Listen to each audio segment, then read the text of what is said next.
आज की इस विस्तृत चर्चा में हम एक बहुत ही आश्चर्य में डालने वाले विषय पर बात करने वाले हैं। अक्सर हम देखते हैं कि जब कोई भव्य और शानदार इमारत अचानक ताश के पत्तों की तरह ढह जाती है ना, तो लोग किसी बाहरी कारण को ढूंढते हैं। हाँ, लोग सोचते हैं कि शायद भूकंप आया होगा या कोई बहुत भयंकर तूफान। बिल्कुल, लेकिन कई बार सच्चाई बहुत साधारण होती है। मतलब इमारत इसलिए गिर जाती है क्योंकि किसी ने उसे टिकाए रखने वाली मुख्य दीवार को सिर्फ इसलिए हटा दिया क्योंकि वह अब नई और चमकदार नहीं दिख रही थी। ये एक बहुत ही सटीक अवलोकन है। एक नए रंग रोगन की खातिर उस मजबूत पत्थर को निकाल फेंकना जो असल में पूरी छत का बोझ उठा रहा था। ये फैसला मानव संबंधों में भी बहुत भारी पड़ता है। और आज के हमारे स्रोत इसी गंभीर विषय पर चर्चा करते हैं। आज हम मुंशी प्रेमचंद की लिखी एक बेहद मार्मिक कहानी सौत के मूल अंशों और इस पर आधारित YouTube वाचन के ट्रांसक्रिप्ट्स का गहरा अध्ययन कर रहे हैं। जी हाँ, और इस चर्चा का मुख्य उद्देश्य सिर्फ एक पुरानी कथा को दोहराना नहीं है। हम ये समझना चाहते हैं कि कैसे प्रेमचंद ने सौत जैसे शब्द को, जिसे हमेशा ईर्ष्या और नकारात्मकता से जोड़ा जाता है, करुणा और महिला सशक्तिकरण की एक नई परिभाषा दे दी। सही कहा। मतलब ये कहानी सिर्फ एक घरेलू विवाद नहीं है, ये इंसानी मनोविज्ञान, स्वाभिमान और एक ऐसी व्यवस्था की कहानी है जो बाहरी सुंदरता को इंसान की कर्मठता से ऊपर रखती है। तो चलिए सीधे उस बिंदु पर चलते हैं जहां से ये पूरा संघर्ष शुरू होता है। बिल्कुल। कहानी की शुरुआत रजिया और रामू के विवाह के टूटने से होती है। रजिया ने अपना पूरा जीवन रामू के गृहस्थी को शून्य से खड़ा करने में लगा दिया था। उसने पैसा पैसा और मरमर कर घर जोड़ा था। हाँ, लेकिन समय के साथ रजिया के बच्चों की मृत्यु हो गई और ढलती उम्र के कारण रामू का उससे मोहभंग हो जाता है। इसका नतीजा ये होता है कि रामू एक नई जवान और सुंदर स्त्री को घर ले आता है जिसका नाम दासी है। बाप रे! मतलब जिस घर को रजिया ने खून पसीने से सींचा था, वहीं उसे पराया कर दिया गया। और विवाद तब चरम पर पहुंच जाता है जब रजिया रामू से अपने लिए एक साड़ी मांगती है। और रामू का जवाब क्या होता है? वो सीधा कह देता है कि पैसे नहीं हैं। अरे, जबकि सच्चाई तो ये थी कि ठीक एक दिन पहले ही वो अपनी नई पत्नी दासी के लिए एक बहुत महंगी चुनरी लाया था। बिल्कुल। और जब रजिया इस दोहरे मापदंड पर सवाल उठाती है तो रामू ताना मारता है कि वो दासी को अभी से नून तेल की चिंता में नहीं डालेगा। वो रजिया से उम्मीद करता है कि वो घर में नौकरानी की तरह काम करे। ये तो सरासर अपमान है। मतलब रजिया मेहनत करे और दासी आराम से राज करे।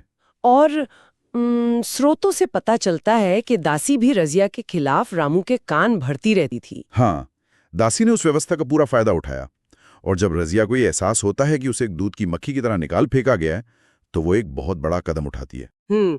वो घर छोड़ देती है।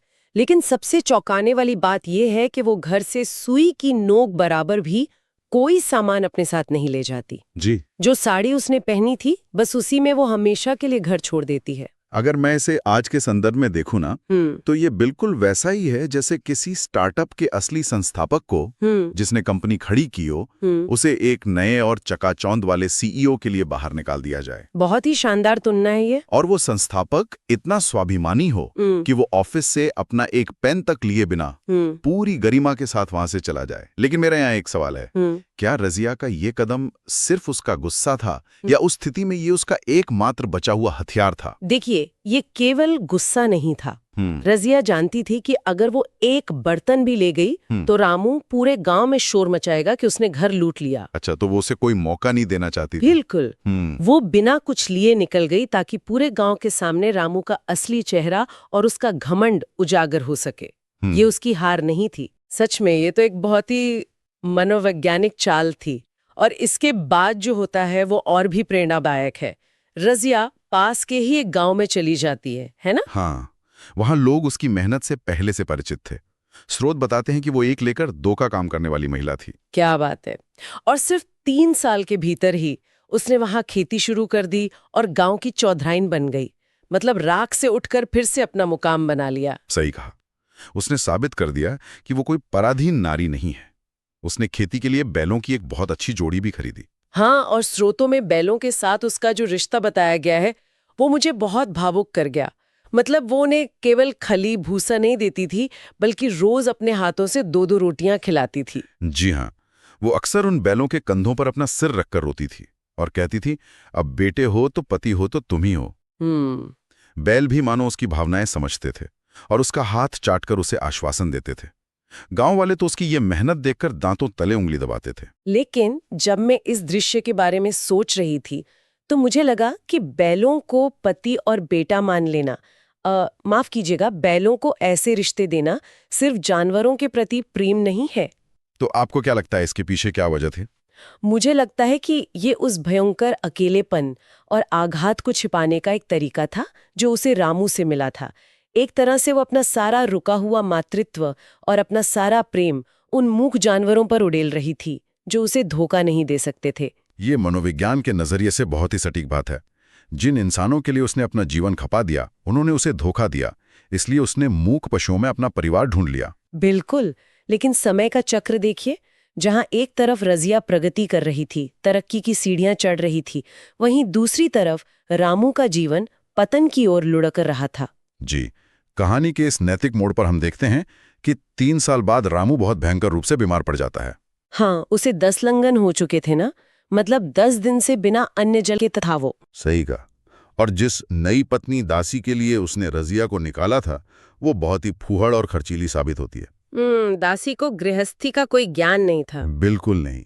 खेती की उपज ऊट पटांग खर्च हो जाती है और उन पे भारी कर्ज हो जाता है। ऊपर से दासी का एक बेटा भी हुआ है, जोखू, जिससे घर का बचा खुचा काम भी रुक गया है। तो ये तो वही बात हो गई जो मैंने शुरुआत में कही थी। दासी उस घर के लिए सिर्फ एक नया रंग रोगन थी, लेकिन रजिया उस घर की मुख्य नींव थी। वो लोड बेरिंग वॉल थी। एग्जैक्टली। जब नींव ही हटा दी गई तो पूरी इमारत का ढहना तो तय था। और ये खबर रजिया तक कैसे पहुंचती है? एक राहगीर, जिसे स्रोत में बटोई कहा गया है, वो कुएं पर रजिया को रामू की इस दुर्दशा के बारे में बताता है। और रजिया की पहली प्रतिक्रिया क्या होती है?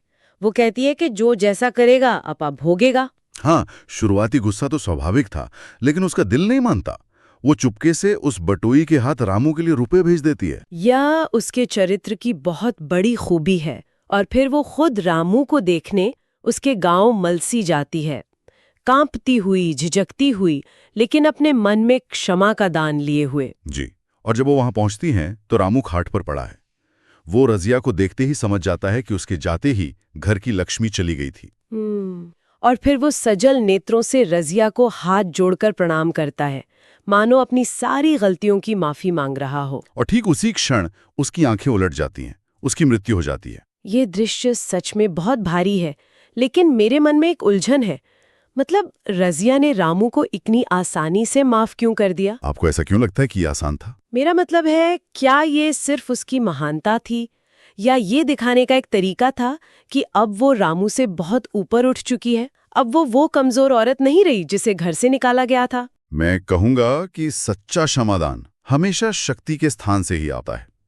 जब इंसान अपनी असली कीमत पहचान लेता है तो प्रतिशोध की कोई जगह नहीं बचती।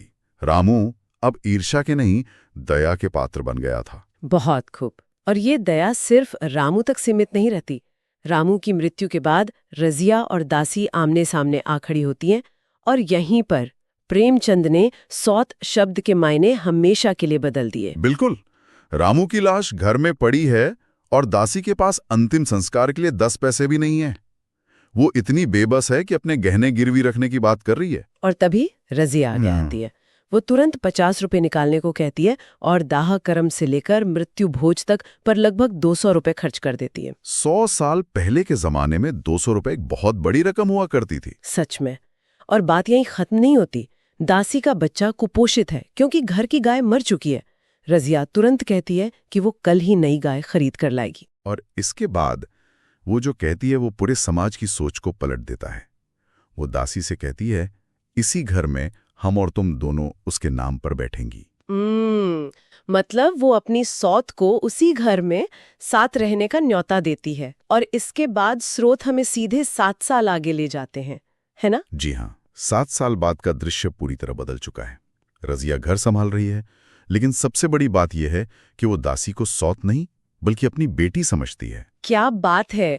वो पहले दासी को अच्छे कपड़े पहनाती है, फिर खुद पहनती है। और ये स्नेह तब और निखर कर आता है जब दासी के बेटे जोखू की सगाई होने वाली होती है। दासी खर्च बचाने के लिए अपने पुराने गहने देना चाहती है, लेकिन रजिया उसे डांट देती है और कहती है कि वो नए गहने बनवाएगी क्योंकि अभी उसके हाथ पैर चलते हैं। बिल्कुल। और फिर एक बहुत ही भावुक पल आता है। दासी रजिया की गोद में सिर रखकर रोती है और कहती है कि असली सुहाग का सुख उसे रामू के राज में नहीं बल्कि रजिया के राज में मिला है। बाप रे, ये एक बहुत बड़ा बयान है। मतलब प्रेमचंद ने ये कहानी लगभग 100 साल पहले लिखी थी, लेकिन ये आज के आधुनिक फेमिनिज्म से भी कई कदम आगे की बात करती है। पूरी तरह सहमत हूँ। ये कहानी दिखाती है कि दो औरतें जिन्हें समाज एक दूसरे का सबसे बड़ा दुश्मन मानता है, वो असल में दुश्मन है ही नहीं। हाँ, वे दोनों तो एक ही पितृसत्तात्मक व्यवस्था की शिकार थीं।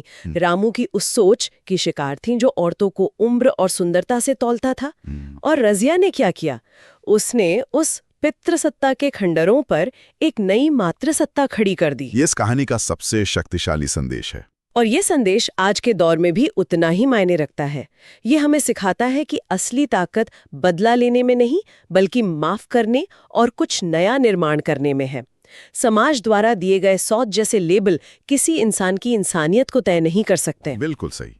रजिया ने उस लेबल को नकार दिया और अपनी इंसानियत को चुना। लेकिन इन साथ चर्चा को खत्म करने से पहले मैं एक बहुत ही गहरा सवाल छोड़ना चाहती हूँ। जो भी लोग इसे सुन रहे हैं, जरा सोचिए, अगर उस दिन रामू की मृत्यु न हुई होती तो क्या रजिया और दासी के बीच ये खूबसूरत माँ बेटी जैसा रिश्ता कभी बन पाता?